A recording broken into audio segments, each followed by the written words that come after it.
Sí, buenas noches a todas y a todos, compañeros del Sindicato Independiente de Trabajadores de la Universidad Metropolitana. Nos encontramos aquí en la casa de mi estimado compañero profesor Helio Masferrer, CAN, precisamente llevándoles a ustedes una entrevista, una conferencia que en esos momentos él va a dar inicio, eh, que tiene que ver con el asunto de Palestina. Sí, él recientemente ha trabajado un tema eh, que lo denominó ni buenos ni malos, geopolítica fundamentalista, que precisamente toca toda esta problemática que se está llevando a cabo en estos momentos en esas regiones del lejano oriente, digamos. Antes que nada quisiera presentar a mi estimado profesor Helio. El profesor Helio es antropólogo social, etnohistoriador, es doctor emérito de la ENA-INA, ¿sí? Helio Masferrer Can, su nombre completo, cabe señalarlo. Y bueno, que deseamos que el tema precisamente lo queremos llevar a ustedes los trabajadores universitarios, en general a los sindicatos, porque todos sabemos que en estos momentos se está llevando a cabo un conflicto que a todos nos mantiene muy preocupados, ¿no? Nos mantiene en la zozobra, eh, y es que no es para menos. Sabemos hoy que hay más de 10,000 muertes, alrededor de más de 400 muertes de niños, infantes, y es muy triste ver este conflicto y muchas veces nosotros nos preguntamos qué hay detrás de todo esto. Y bueno, yo por eso quise invitar al compañero eh, doctor Helio, para que de manera él muy puntual, sencilla y simple, como él es muy acostumbrado a dar sus temas, nos diga cómo está esta situación, cómo se origina, en qué situación se encuentra actualmente y en qué podría desembocar esto que yo creo que a todos nos interesaría que se pueda resolver de las mejores formas. Pues bueno, compañeros y compañeras, sin más preámbulo, le cedo la palabra aquí a mi estimado profesor Helio. Profesor, tiene usted el uso de la voz. Eh, Permítame aquí, le paso este microfonito, por favor. Aquí el bastón de mando. Exactamente. Bien, muchísimas gracias por la invitación a tener este intercambio de opiniones. Eh, debo comentar que aquí nuestro querido Agustín me trajo engañado porque él me dijo que quería discutir otro tema y ahora salió con este tema, pero fascinado de poder intercambiar y aportar lo que hacemos. Vamos, el interés surgió evidentemente de Agustín, porque di una conferencia en un grupo ciudadano que sistemáticamente, bueno, yo participo de esa asociación civil, que me invita una vez al mes más o menos a que les aporte mis conocimientos sobre determinados temas. Y la última colaboración con los amigos de Buzón Ciudadano fue, yo le llamé Ni buenos ni malos, geopolítica, fundamentalistas e identidades, Palestina e Israel. Ese es el nombre de la colaboración que hice con los amigos de Buzón Ciudadano y que se puede, si ponen Buzón Ciudadano en YouTube, .org.mx, les sale no solo mi conferencia, sino otras conferencias muy interesantes. El asunto, entonces, primero, de alguna manera, cuando uno ve la prensa, etcétera, los discursos de los distintos actores, realmente cuando hay un conflicto de esta magnitud, podríamos decir que la primer víctima es la verdad, ¿no es cierto? Entonces, hay una serie de generalizaciones y también creo que lo más complejo es que hay una tendencia en ciertos grupos de izquierda, progresistas, etcétera, a identificar el conflicto que hay en este momento en Medio Oriente desde una perspectiva latinoamericana. O sea, estamos acostumbrados a que los Estados Unidos, con los grupos, las oligarquías locales, organiza invasiones, boicots, etcétera. O sea, tenemos en la memoria reciente el paradigma, por ejemplo, del bloqueo económico a Venezuela, porque no les gusta la política del socialismo del siglo XXI, etcétera, ¿no? Porque afecta a sus intereses. Entonces, existe la tendencia a trasladar esto a otras realidades. Y el problema más complejo es que hay que entender que de la misma manera que las realidades que tenemos en nuestros países de América Latina tienen un conjunto de códigos y supuestos, ¿no es cierto? En Medio Oriente es distinto y además no tiene por qué ser lo mismo. Por eso es que los antropólogos nos dedicamos justamente a tratar de entender cuál es la lógica interna de estos procesos, ¿no es cierto? Desde perspectivas distintas, etc. Entonces, lo primero es que debemos entender que en lo que hoy se llama Palestina, en el sentido más amplio del término, es un lugar que hubo constantes invasiones y masacres. O sea,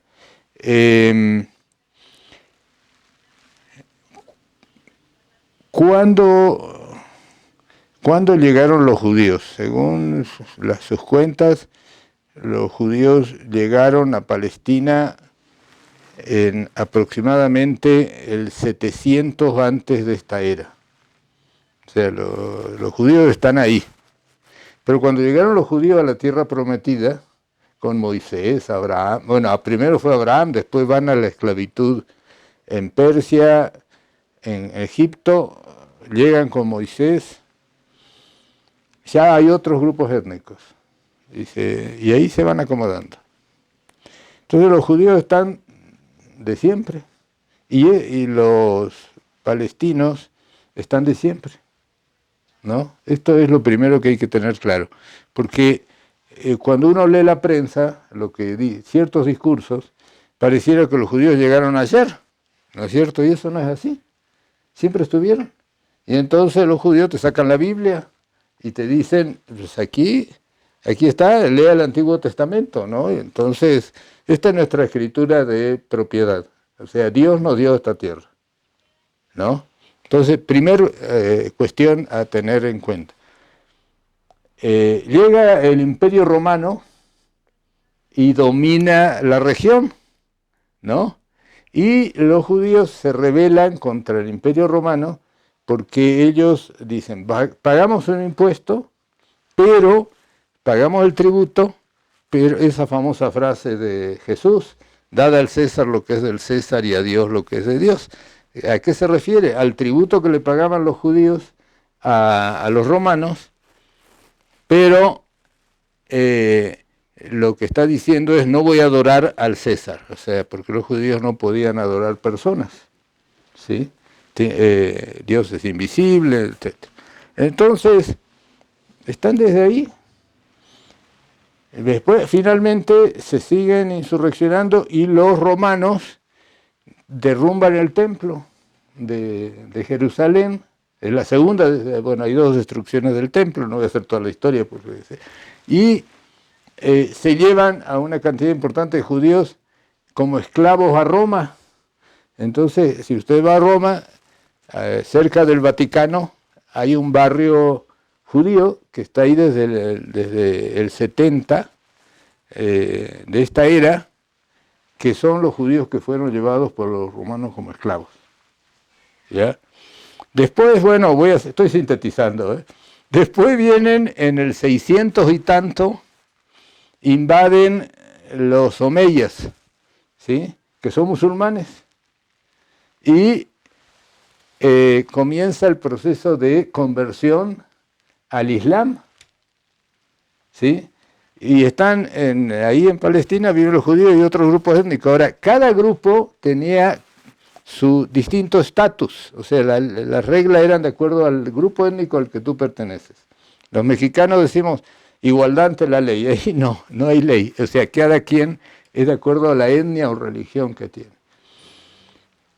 Finalmente, después entran las cruzadas, ¿sí? Los europeos hacen expediciones punitivas para conquistar Jerusalén y hacen masacres de musulmanes y de judíos, los cristianos. Entonces, y luego viene, en el 1492, los turcos, el Imperio Otomano, que son una versión peculiar del Islam, son sunitas, pero son sunis, pero tienen un conjunto de rasgos culturales específicos, invaden el Medio Oriente y se expanden hacia Roma, hacia Europa, llegando hasta muy cerca de Austria, de Viena. O sea, conquistan Albania, Grecia, todos esos países, ¿no? Y también el Cercano Oriente. Y entonces los otomanos permiten que los judíos y los cristianos sigan practicando su religión pagando un impuesto adicional, pero no tienen los derechos que tienen los musulmanes. Entonces, ahí queda lo que hoy es Libia, Siria, Palestina, Israel, Egipto, y quedan bajo, Líbano también, no recuerdo si lo mencioné, quedan bajo control otomano. ¿Sí? Es parte del imperio. Llegan la Primera Guerra Mundial y el Imperio Otomano se alía con el Imperio Austrohúngaro y con Alemania contra Rusia, Francia, Inglaterra y Estados Unidos. Pierden la guerra. Entonces, ahí los ingleses y los franceses se reparten el mundo, en parte, y particularmente lo que nos interesa es que los franceses que se instalan más en Líbano y los ingleses se quedan con Palestina, Jordania, Egipto, etc. Lo que llaman el mandato de las naciones, de la Sociedad de las Naciones. Bien. Paralelo a esto, debemos entender que los judíos están hay judíos que viven en lo que es Palestina, pero están en en muchas partes, y en Europa también, ¿sí? Entonces, los judíos europeos, un sector de los judíos europeos, en el siglo XIX, dicen, nos regresamos a Israel, ¿sí? Entonces comienza un movimiento nacionalista que es llamado el sionismo. Pero hay una equivocación que sí es muy delicada. O sea, los judíos europeos, los Ashkenazi, deciden regresar a Israel, Palestina. Pero ya vivían judíos ahí. No sé si está claro esto. Entonces pareciera que comenzaron a llegar a fines del 19. Eso no es cierto. Ya estaban, ¿no? Entonces comienzan a ir a vivir. Pero estamos hablando de migraciones que pueden ser en total 100.000 personas. Llegan y compran tierras. Se lo compran a las distintas etnias y propuestas que hay. Después vamos a ver cómo está eso. Ahora, pero viene, bueno, no hay que olvidar que los reyes católicos expulsan de sus posesiones a judíos y musulmanes, ¿sí? Entonces, esos judíos y musulmanes son sefaradís. ¿Por qué? Porque es el sefarad que hablan un español antiguo. No tienen nada que ver con los... tienen bastante poco que ver con los de Europa Central, los askenazis. Se van ahí a vivir a distintas partes. Pero hay que entender que hay judíos que están viviendo y que tienen el árabe como lengua y viven en distintos países de Asia Menor. Ahora, viene la Segunda Guerra Mundial y el nacionalsocialismo alemán, Hitler, etcétera, se masacra 6 millones de judíos, 1,5 millones de gitanos, gran parte de la militancia del Partido Comunista Alemán, del Partido Socialista y discapacitados, homosexuales, testigos de Jehová. ¿Sí? Entonces viene entonces he derrotado Alemania, ¿no? Japón y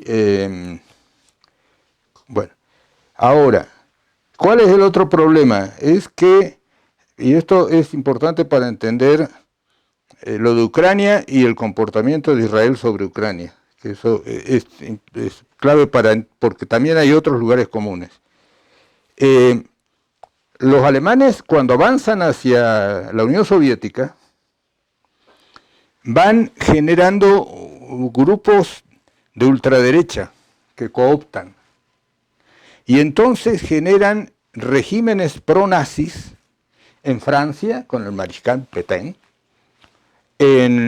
así en varios países, y particularmente en Ucrania y en Galicia, ¿ya? Y en Letonia, Lituania, Estonia. Entonces, esos son los Waffen-SS, que son los auxiliares de los nazis, son auxiliares locales. Y esos Waffen-SS hacen masacres de judíos, de gitanos o rom y de polacos. ¿Sí? Entonces, los que apoyan a Zelensky, hace poco hubo un escándalo en Canadá, porque Zelensky homenajeó a un ucraniano que dijo, luchamos contra los comunistas. Sí, pero era un aliado de los nazis, ¿no? Y los polacos le dicen a Zelensky, tienes que disculparte, el gobierno de Polonia, que está en la OTAN, tienes que disculparte por las masacres de polacos, ¿no? Que en la Galicia, ¿eh? O sea, esto es bueno, volvamos ahora. En el 48, las Naciones Unidas hacen la partición de Palestina.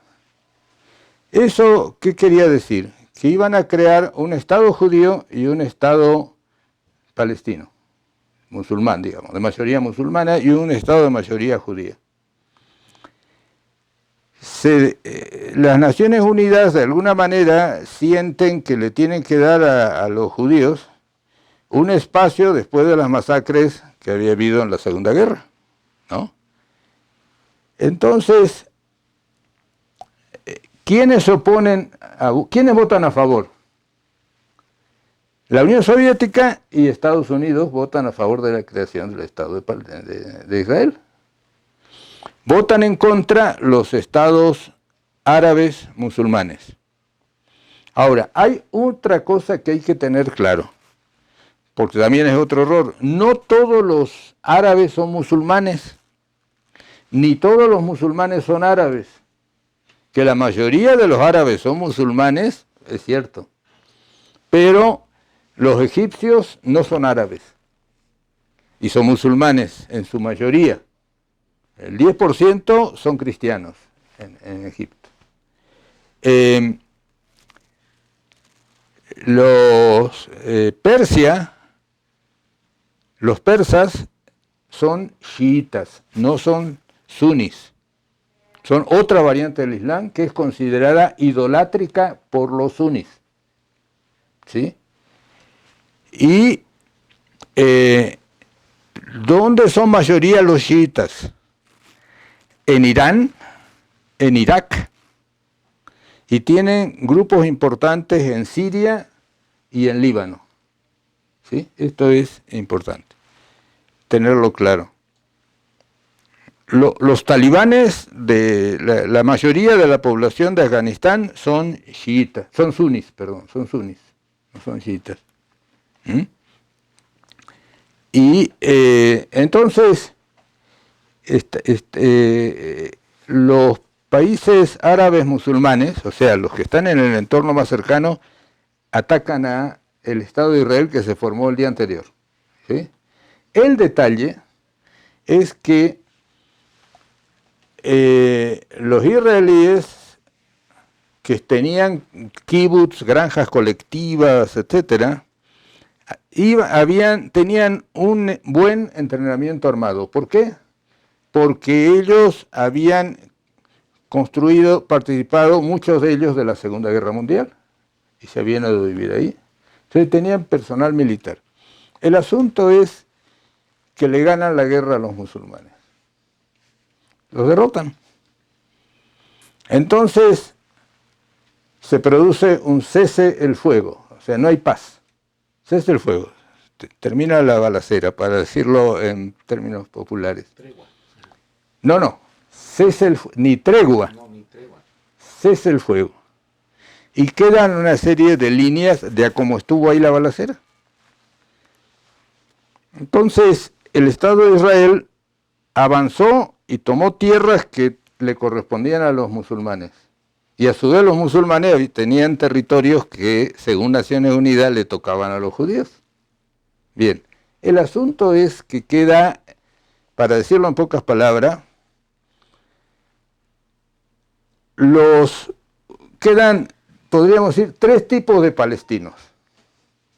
¿Sí? Y que siguen hasta ahora, porque pareciera que es una cosa unificada. Primer detalle, hay palestinos en la Franja de Gaza y en la península del Sinaí, ¿sí? Hacia el lado de Egipto, que están, algunos son palestinos que están en zona palestina, pero otros son refugiados. Hay palestinos viviendo en la Cisjordania, Ramalá, etc. Y hay otros en Jordania, ¿sí? Y en Líbano y Siria. Esos refugiados son dos realidades distintas. Unos se retrocedieron porque iban a volver, unos se salieron solos. A otros, los judíos terroristas los expulsaron. ¿Sí?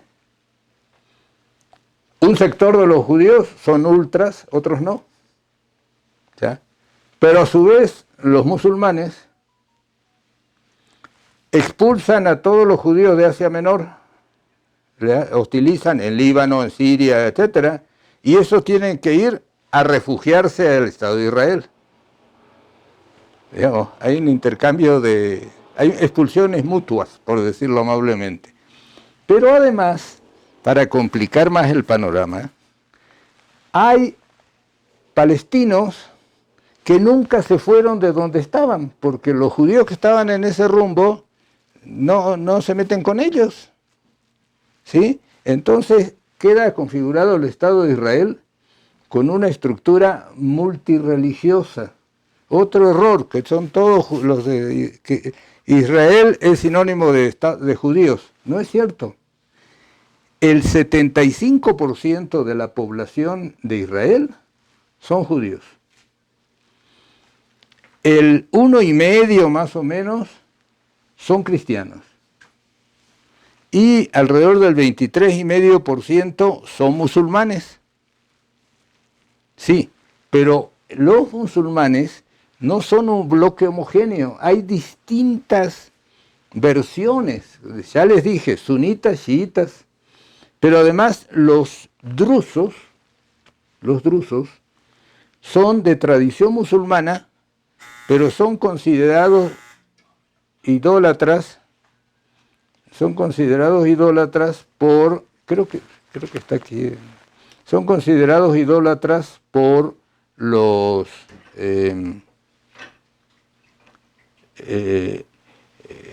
otros musulmanes. Entonces, los drusos, checa el interfón, los drusos participan del ejército israelí, hay oficiales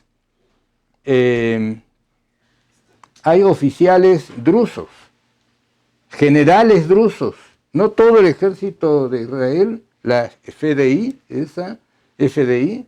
son judíos.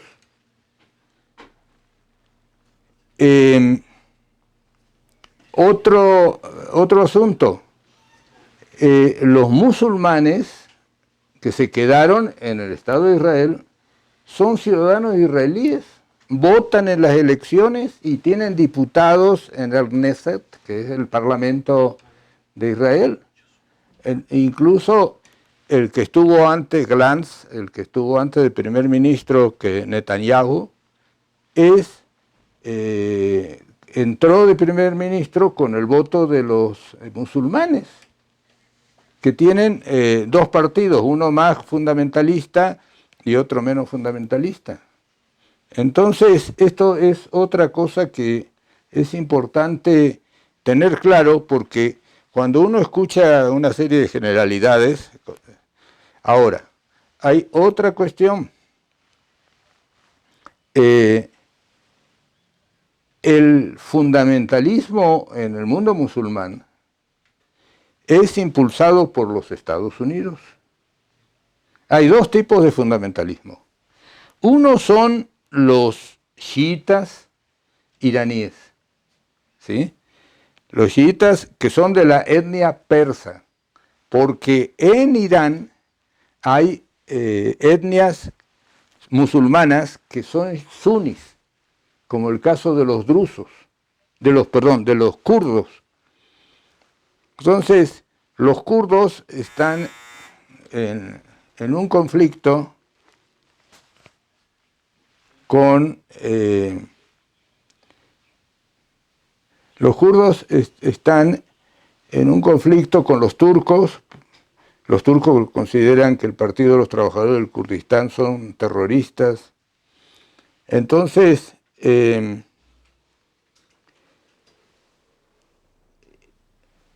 en Irak, como resultado de la guerra, controlan territorio, etc. Pero los iraníes, la mayoría persa, chiita iraní, tiene conflictos internos. Hace poco hubo un escándalo que mataron a golpes a dos muchachas, ¿no es cierto?, porque no llevaban el velo en la forma adecuada. Pero en realidad no es que no llevaban velo, o sea, ishador, ¿no?, sino que no lo llevaban al modo que dicen los chiitas persas que hay que llevar el shador, lo llevaban al modo kurdo. Entonces, esos son fundamentalistas. Entonces, esto es lo que debemos entender para... ahora, los fundamentalistas son... son los que cuelgan con una grúa a los homosexuales, ¿no? Entonces, ¿qué hacen? Los Estados Unidos impulsan a su vez un fundamentalismo entre los sunitas para tirarlos contra los soviéticos. O sea, en Afganistán, cuando en Afganistán el Partido de los Trabajadores, el Partido Comunista Afgano, toma el poder, los Estados Unidos movilizan a los musulmanes contra los comunistas. Y ahí impulsan el fundamentalismo. Lo mismo hicieron en Indonesia que se masacraron a más de 900.000 miembros del Partido Comunista Indonesio, cuando le dieron el golpe a Sukarno, ¿sí? Entonces, los Estados Unidos impulsan a los fundamentalistas,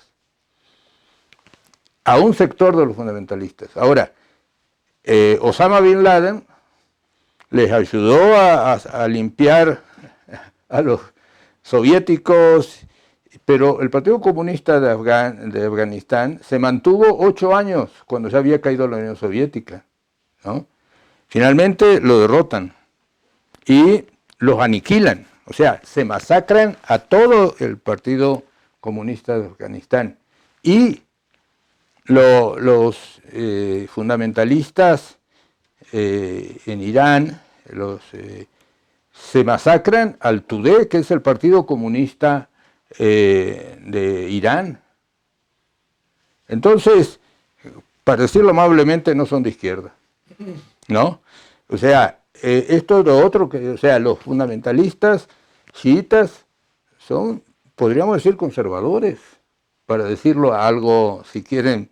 Ahora, hay otro problema geopolítico, y es que debemos entender que la Federación Rusa es heredera del Imperio Ruso y de la Unión Soviética, ¿sí?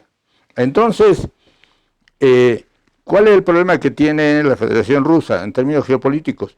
Que el mar Báltico se congela durante el invierno, que la salida que tienen hacia el Pacífico está a no sé cuántos días en ferrocarril. Entonces tienen que salir a través del Mar Negro. ¿Y quién está en el Mar Negro? Ucrania, que antes era parte de la Unión Soviética. Turquía, ¿sí? Pero Turquía controla el estrecho del Bósforo, los Dardanelos, etcétera, ¿no? Controla eso.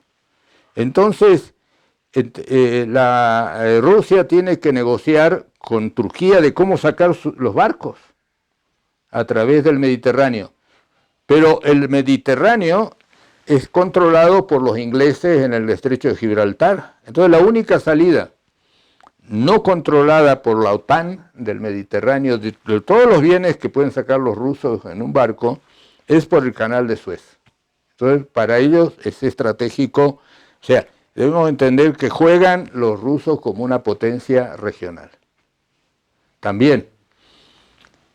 Y ahí debemos entender que Israel juega como aliada de Estados Unidos en América Latina, pero en Cercano Oriente no participa de la guerra en Ucrania junto con Estados Unidos, ¿no? Y hace alianzas con Turquía, o sea, hace alianzas con países musulmanes. Tiene otra política, ¿sí? En ese contexto. Entonces hay que tener claro que en términos geopolíticos Israel es un aliado de Estados Unidos, pero no necesariamente es el 53 Estado de la Unión Americana, ¿sí? Tienen su propia política. Y los estados musulmanes, Arabia Saudita, etcétera, tienen interés en jugar y hacer alianzas con Israel. ¿Por qué Hamás da el golpe ese día, el 7 de octubre? Porque Arabia Saudita y Emiratos Árabes Unidos y otros países claves de la región estaban estableciendo relaciones diplomáticas con Israel. Y entonces, ¿cuál es el enemigo histórico de Arabia Saudita? Irán. ¿Y quién financia más? Irán. Entonces, en realidad, ese golpe es un encargo. O sea, por un lado hay un conflicto, eso está claro. Pero por otro lado, Irán quería patear el tablero, para decirlo de alguna manera, patear el tablero geopolítico, ¿sí? Ahora, nosotros no podemos estar con ninguno. Este es el problema. O sea, lo que podemos, en ese sentido, creo que la política del gobierno mexicano es lo más adecuado. Porque tampoco podemos estar de acuerdo con la toma de rehenes y masacrar población civil. no hay, por eso yo le puse a la conferencia ni buenos ni malos. O sea, es tan respetable la población, los israelíes que estaban haciendo su fiesta rabé, los niños, los ancianos que son masacrados, y llevados como rehenes, como la población palestina que está en Gaza y que el otro le están tirando las bombas, ¿no? Pero entonces tenemos muertos buenos y muertos malos, ¿no? O sea, si vamos a repudiar el bombardeo de... Ahora, después vamos a los detalles. Si vamos a repudiar el bombardeo en Gaza, tenemos que repudiar la masacre de la población civil israelí, y otro no era israelí, incluso un extranjero que había ido a la fiesta. ¿Por qué no? O sea, si no, hay muertos buenos y muertos malos, ¿sí? Porque el otro problema es que dentro del movimiento palestino que plantean, de alguna manera, dentro de los palestinos podríamos decir que hay dos grandes grupos. Los que están por la solución de los dos estados, el Estado palestino y el Estado de Israel. Pero Hamás no está de acuerdo con el Estado de Israel. Hamás considera que tiene que tirar al mar a todos los israelíes. ¿Sí? Y entonces los otros no se van a dejar. O sea, además porque, cuidado, no son los ingleses que están, o los franceses que estaban en el Congo, ¿no? Que llegaron de Francia, se instalaron. No, los judíos dicen, bueno, nosotros estábamos acá. Y los otros dicen, nosotros estábamos acá, todos estaban ahí, ¿no? Y no, y ustedes nos mataron, no, pero si yo te puedo sacar la cuenta de cuánto mataron los cruzados. Y de cuando llegaron los musulmanes y tomaron no sé qué ciudad, se mataron no sé cuántos judíos, los llenaron de turcos. O sea, el problema es que estamos ante pueblos que tienen una memoria histórica de 2000 años, 3000 años. Los mexicanos perdemos la memoria ya no sabemos quién fue nuestro bisabuelo. Pero ahí, o sea, y entonces llegan los cristianos y dicen, no, nosotros somos cristianos y aquí está escriturado, saca la Biblia y dice, no, aquí está clarísimo, ¿no? O sea, y los musulmanes dicen, no, pues ¿cómo nos vamos a ir? Aquí en la mequita de Al-Aqsa, de aquí fue que llegó Muhammad, en un viaje mítico que salió de la Meca, llegó acá y de aquí se fue al cielo, ¿no? Y entonces estos son los lugares. Y los cristianos dicen, aquí murió Jesús y aquí lo clavaron en la cruz.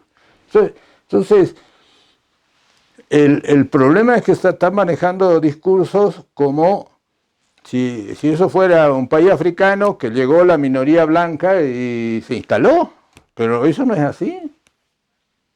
Entonces, pero además hay otra cosa,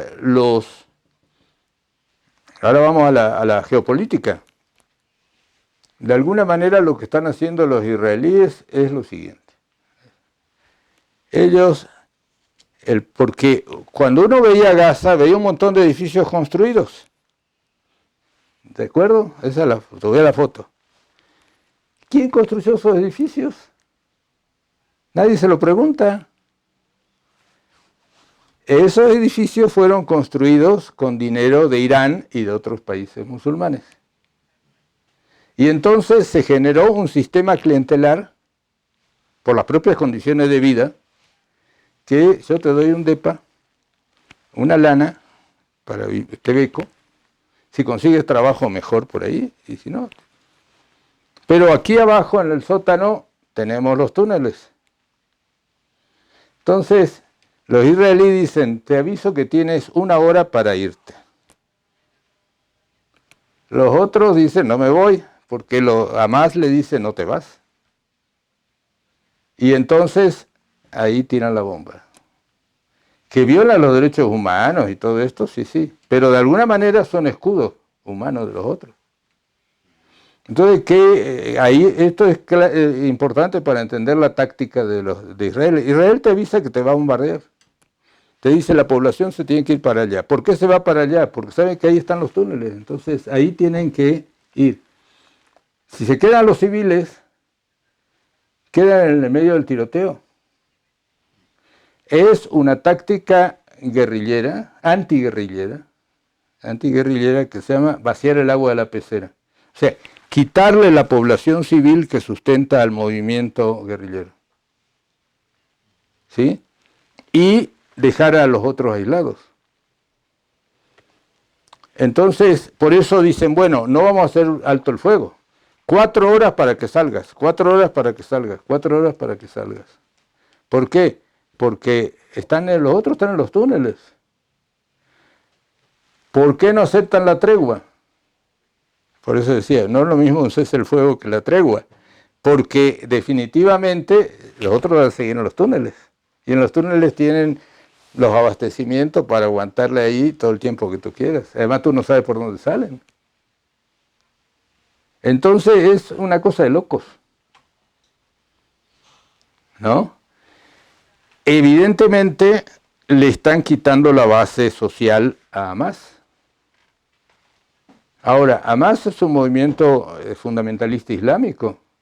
No es un grupo, porque la gente hablan de Hamas como si fuera un ejército de liberación nacional que va a llevar, como puede haber sido aquí un movimiento armado en México, los zapatistas. No.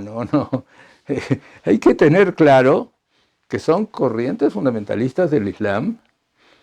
Ya cuando la guerra de liberación de Argelia, porque los musulmanes tienen una forma de ver el mundo. Cuando la guerra de liberación de Argelia, las mujeres participaron de la lucha, las mujeres argelinas. Los franceses las masacraron tanto a los hombres como a las mujeres. Cuando se instaló el gobierno del Frente de Liberación Nacional de Argelia, a las mujeres las pusieron de vuelta en la casa.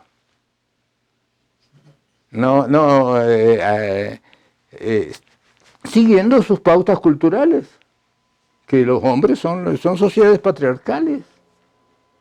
Entonces, existe una idealización de Hamas y todo esto que yo creo que es peligrosa. Esa es mi modesta opinión. En definitiva, unos son malos y los otros son espantosos. Esa es mi opinión.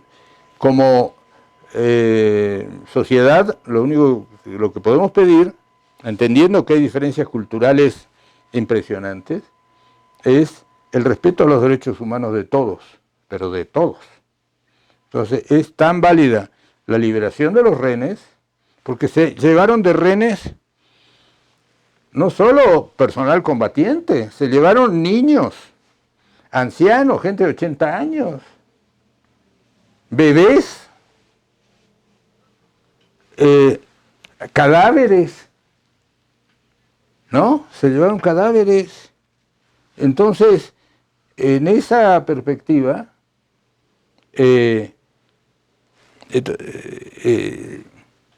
¿cómo va a estar con alguno?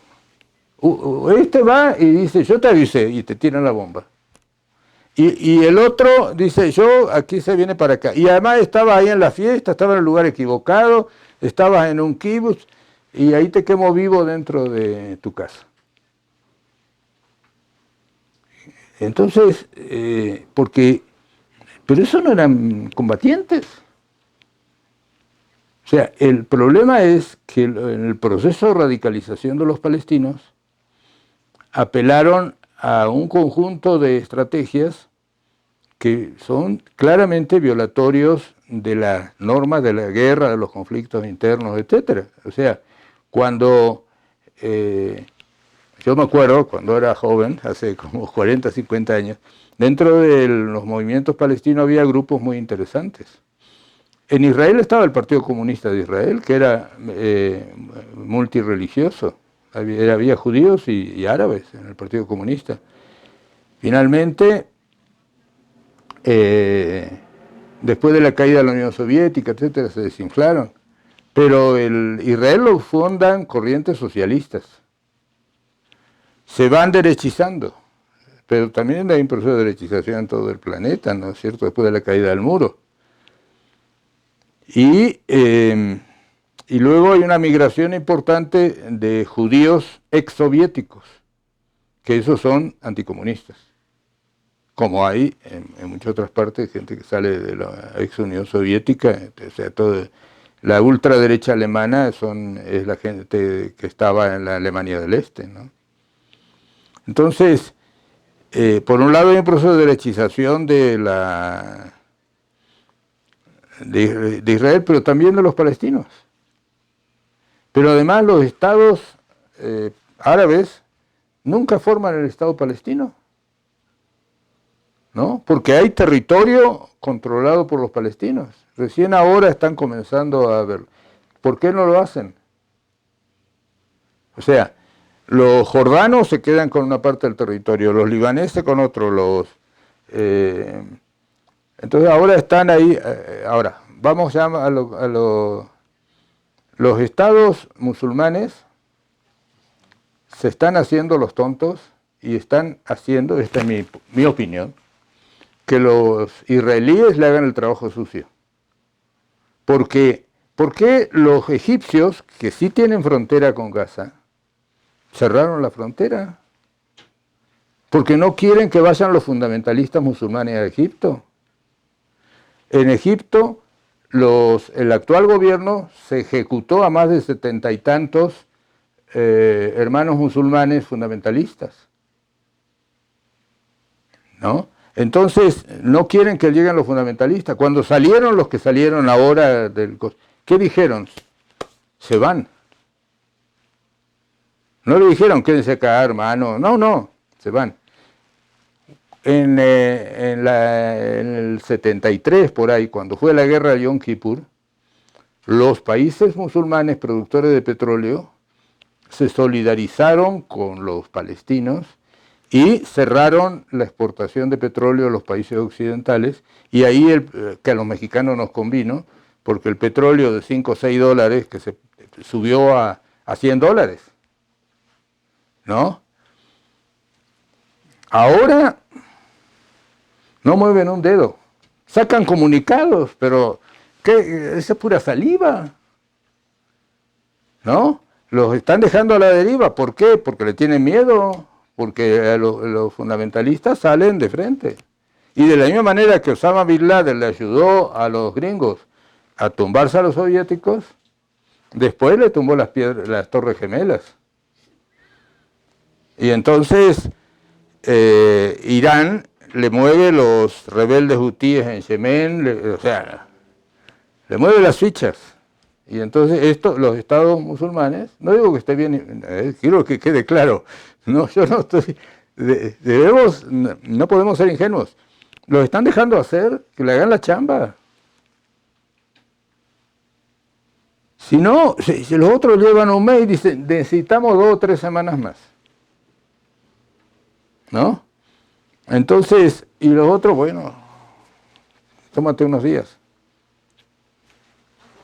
¿Por qué? Porque evidentemente no se quieren meter, y si no se quieren meter es que el problema son los fundamentalistas, para ellos. Por eso a la conferencia le puse fundamentalismo, identidades, etcétera, ¿no? Yo lo veo así. Entonces, el Estado mexicano, lo más saludable que puede hacer es exigir que terminen los bombardeos, porque esos son vidas humanas, pero simultáneamente que los otros devuelvan los rehenes. Eso es obvio. Pues si no, es muerto bueno, muerto malo.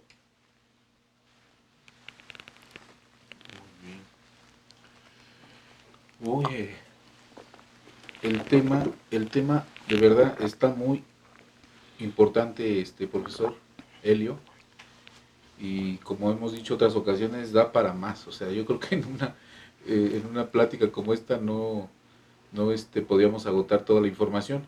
porque vimos cómo está entrelazada tanta información y etnias, ¿no? Y grupos y esto que nos narró usted desde el inicio cuando dice que ahí han estado todo el tiempo los judíos, igual que los palestinos, o sea, no es que uno expulse a los otros ni los otros o viceversa, ¿verdad? Eh, pues miren nada más lo que nos ha puesto la historia en este camino tan complejo, tan escabroso, de este tema que, bueno, lo que a todo ser humano y a toda una serie de población civil, de ciudadanos, más que nada nos preocupa, porque pues los medios, usted sabe, hoy están Ujú. muy revolucionados con las redes, es ver pues esos bombardeos, los niños, digo, Bueno, pero ¿y cuando quemaron vivos a los eh, judíos en, exactamente, los otros? O sea, tienen tanto derecho a seguir viviendo los que quemaron vivos en los kibbutz como los que están en Gaza. sí, sí, sí, sí. Sí, por eso era Ujú. importante venir a hablar con usted, porque por el momento, pues sí, de mi parte como responsable de la Secretaría del Exterior de nuestro sindicato, que es la Secretaría Política, pues sí, no habíamos tenido la oportunidad de abrir un foro, una plática al respecto y pues la verdad nos cayó como anillo al dedo y además que usted sabe que somos buenos camaradas, usted y yo, de años, y dijimos, pues qué es mejor que el profesor Ujú. Helio nos pueda aclarar estas cosas, porque pues es su perfil, ¿verdad? Usted es un etnólogo, un historiador, y que tiene que ver con todo esto de la identidad y de la libre determinación de los pueblos, Ujú. a su derecho a contar con una nación, un territorio y una autonomía, ¿no? Que es lo que siempre hemos creído que buscan los palestinos, que se les sea reconocido como Estado autónomo y libre. Y bueno, nosotros hemos visto cómo efectivamente Israel se ha ido apoderando de gran parte, yo creo que más del 90% del territorio del país.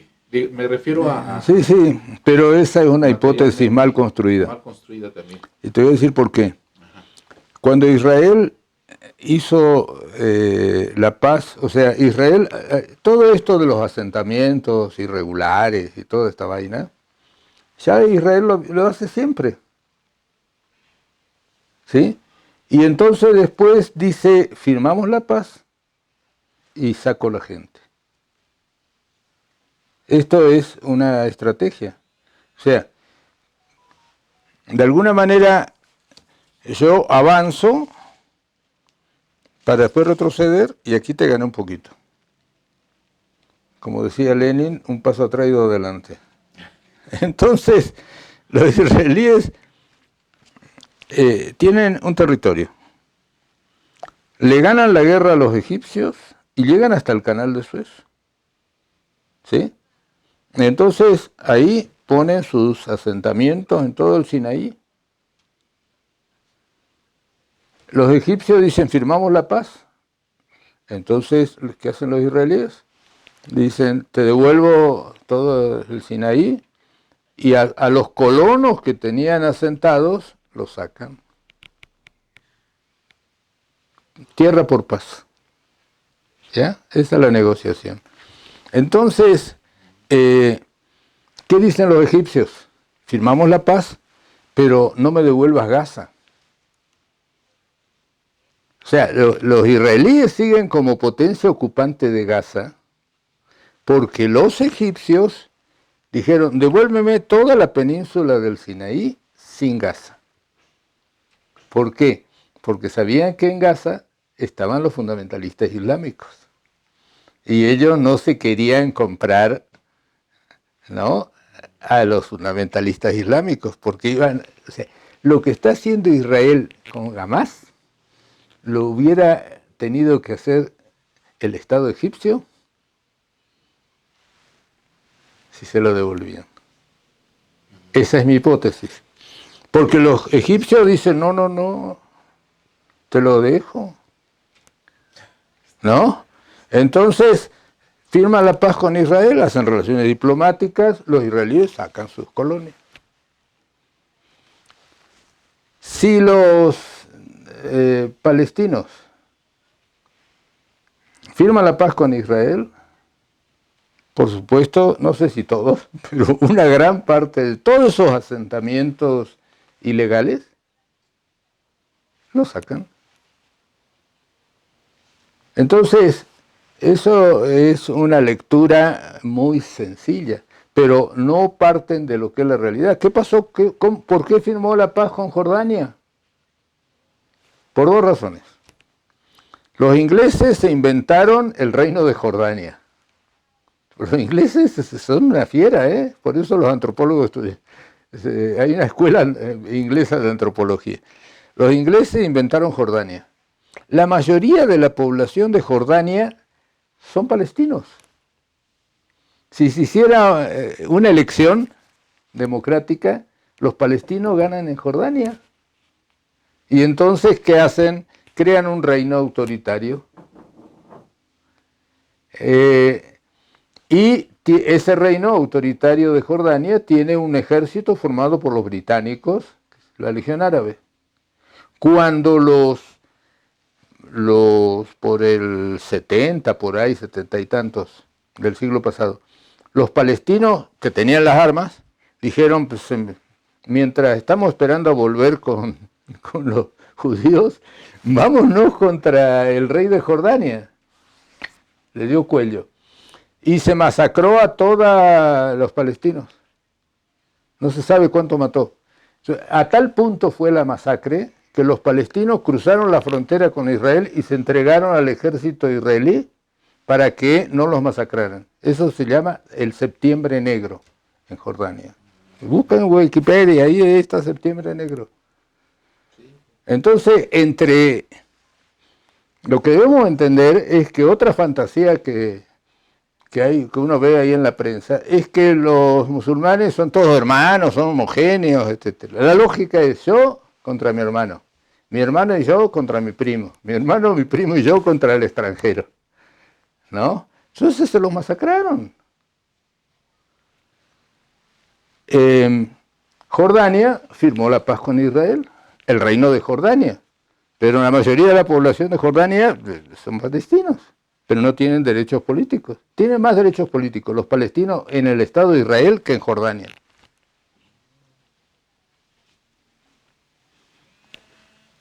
Esta es la realidad. Entonces, el Líbano es otro mitote, o sea, es un Estado que no se recompone, es otra historia. Los rusos, ¿por qué Siria? Porque la única base militar que tiene en el Mediterráneo, por esto que yo explicaba que los rusos necesitan salir a través del Mar Negro, que tiene en el Mediterráneo está en Siria. Por eso los Estados Unidos quieren tumbar el gobierno de Siria para quitarle a los rusos la base. Y por eso los rusos apoyan al gobierno de Siria. Pero el gobierno de Siria es del partido Baas, que es un partido transreligioso. O sea, hay chiitas y sunitas. Y protegen a los cristianos. Por eso el Papa se opuso a tumbar a Baas al-Assad, al gobierno, porque mientras que los fundamentalistas van contra los cristianos sirios, que son el 10% de la población, los del Baas, que es el partido que controla Siria, protegían a los cristianos. O sea, es un tablero muy complejo, y entonces cuando uno ve lo que dicen los medios, no sabe si reír o llorar, francamente. Sí, sí, sí. Sí, pues qué interesante. Estaba yo pensando en algunos comentarios que hizo hace unas semanas la hija del Che, esta Leida Guevara, ¿verdad? Algo así. Decía, hacía un llamado a los árabes para que hicieran algo, que intervinieran ellos. Decían, hago un llamado. Y ella dijo, creo, algo así como, yo también sí hay que tirar, Sí, todavía tengo puntería, ¿no? O sea, algo así dijo, como que quería ir a ayudar porque era médico, que no era todo manifestarse por algún pronunciamiento marchas, que no era todo, sino la idea era ir apoyando. Iré detrás del olor de la pólvora, dijo el Che, Sí, con la sí, carta de finalmente la hija despedida a del Che, ¿verdad? Fidel. O sea. Finalmente la hija del Che. Pero bien, profesor, pues creo que vamos llegando a la conclusión de este tan interesante tema. Podría dar para más, pero pues podemos, ¿por qué no seguir comentando al respecto? Porque, bueno, ojalá que esto ya termine, ¿verdad? Todo es nuestro deseo, porque para ya no seguir comentando. Pero bueno, Pero creo que estamos hablando de un conflicto que tiene más de sí, 2000 años de 2000 antigüedad. años, milenario. Este es un escenario Sí, y ojalá que se resuelva. Si ustedes observan, la autoridad palestina en Ramalá no dice nada, ¿no? ¿Por qué no dice nada? Por una razón muy simple, porque Hamás le ganó las elecciones. O sea, ¿cuál es el partido mayoritario en Ramalá, en la actual Palestina, en esa otra parte? Es Al-Fatah, que era el partido de Yasser Arafat. Hamás se oponía a Arafat, porque Arafat quería hacer la paz. Y Hamás dice, tenemos que expulsar a todos los judíos al mar, y entonces le gana las elecciones. Y Hamás se masacra a más de 300 combatientes del Fatah. Entre ellos también se dan con todo, yo contra mi hermano.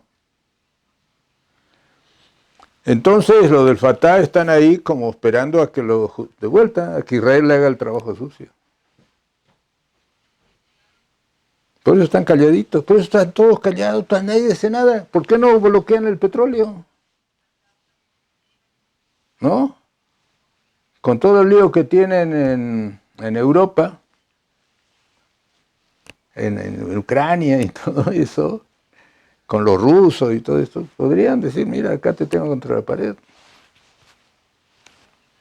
No, no, sí los 70 hicieron la movida, ahora no lo hacen. ¿Por qué? Porque están los fundamentalistas. Y eso ni lo mascan ni lo tragan. Entonces lo de la expansión, si firman la paz, se va mañana. Y porque sí, te muestran un mapa y dicen, no, mira, se fueron quedando. Ah, sí, pero que te muestren el mapa en Egipto, cuando firmaron la paz. muy bien, profe.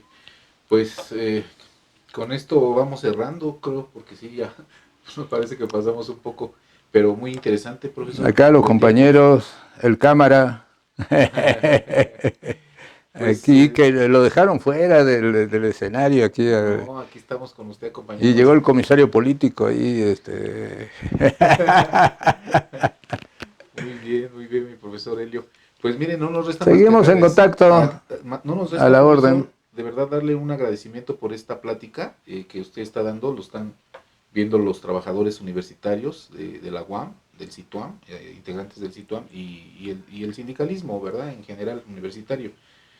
Porque lo estamos haciendo precisamente para esto, para aclararnos dudas y qué mejor que con usted que tiene elementos y está usted al día de esta información. Ahora, un detalle, ¿eh? Un detalle más Sí, adelante. un detalle, te voy a dar una cosa. Hace poco salió una nota de Gilberto López Rivas, citando a un teórico de la época soviética, diciendo que había que ser más preciso en la cuestión de terrorismo. Y yo estoy de acuerdo con lo que dice Gilberto, pero hay que ir con cuidado. O sea, en definitiva, en Chile, o sea, ¿cuáles son los dos países que hay migración palestina más importante? El Salvador y Chile. ¿Sí? Nayib Bukele es musulmán palestino sunita, el presidente de El Salvador. Él, el primer día dijo, no estoy de acuerdo con el ataque de los palestinos de Hamás a Israel. El primer día se deslindó. Pero no es cualquiera, ¿eh? El papá de Bukele fue el gran sheikh de los sunnis de El Salvador. Y ahora murió el papá y el hermano de Bukele es el gran sheik. Tiene un discurso así que se llama Dios, etc., que le fascina a la derecha cristiana, pero es un diálogo, pero él es musulmán. Y en Chile, Daniel Jadue, que era el candidato del Partido Comunista Chileno, que compitió con Gabriel Boric para que el candidato de izquierda, ganó Boric. Jadue dijo, yo entré a la izquierda como palestino, porque estaba de acuerdo con Abash, George Abash, Abache se escribe con H. Y esto, para quienes conocemos la historia, el Frente Popular por la Liberación de Palestina, que fue algo que dijo Jadue, este hombre del Partido Comunista chileno, ¿no? Él planteaba un Estado laico multirreligioso, Abash. Pero a Abash le dan un golpe, a Bunidal, y ahí comienza acciones contra población civil, ¿no? Lo primero fue, no sé, ustedes son jóvenes, quizás no se acuerden, pero por los 70, por ahí, fue el secuestro de 3 o 4 aviones que los terminaron aterrizando en el desierto. Y después tomaron un crucero que estaba dando vuelta por el Mediterráneo y agarraron a un judío que no era israelí, inválido, y lo tiraron a la borda con las sillas de ruedas. Entonces ahí comienza un sector, podríamos decir, desesperado, llamémosle, pero que comienza a realizar acciones que van a involucrar a población civil no combatiente. Entonces, eso los otros lo llaman terroristas. Estos otros, que lo llamen, yo no sé cómo lo quieren llamar, pero se los dejo de tarea, ¿no es cierto? Entonces, hubo una declaración de Pedro Miguel, bueno, no, una columna de Pedro Miguel en La Jornada, que dijo, bueno, tenemos que entender que hay mucho odio. Sí, claro, odio hay por todas partes. Sí, pero aquí estamos hablando de política, ¿no? Gilberto, dice este teórico de la época soviética, él tiene sus nostalgias, dijo que hay que ser muy preciso en esto de definir lo de terrorismo y ver los parámetros. En definitiva, si aceptamos la posibilidad de que, o sea, por eso yo decía, ni buenos ni malos, si aceptamos que esos otros vayan contra la población civil, no combatiente, entonces aquellos van a tener derecho también a ir sobre la población civil no combatiente. Entonces, si tú aceptas que se masacren los de Hamas a 1.200, 1.400 judíos en un contexto que no era un combate, entonces, ¿con qué autoridad moral te quejas que te masacren a esta otra población? Claro. O sea, pierdes toda autoridad. Este es el asunto. Entonces, ¿cómo vamos a defender los derechos humanos y que se respeten las leyes de la guerra, de los convenios de Ginebra, etcétera? Pero no puede decir que a estos sí, a aquellos no, porque me gustan esto y aquellos me caen gordos, ¿no? Sí. No. Pues ahora sí que muy ad hoc el título que usted le puso a sus conferencias, ni buenos ni malos. Estamos en una espiral de violencia que yo creo que todos les pedimos a Alá, a Yahvé, a todos los dioses que ya termine, ¿no? Por el bien de la humanidad y por el bien de la población civil, que es la que creo que va perdiendo más en este asunto. Pues mire, queremos cerrar la transmisión, sino antes darle nuevamente las gracias aquí a mi estimado profesor Helio Masferrer Can. Ya nos va a tener aquí en su casa con otras charlas. Bueno, aquí está su casa. Y bueno, pues nos despedimos de ustedes, compañeras y compañeros. Que pasen muy bonita noche todos. Hasta luego.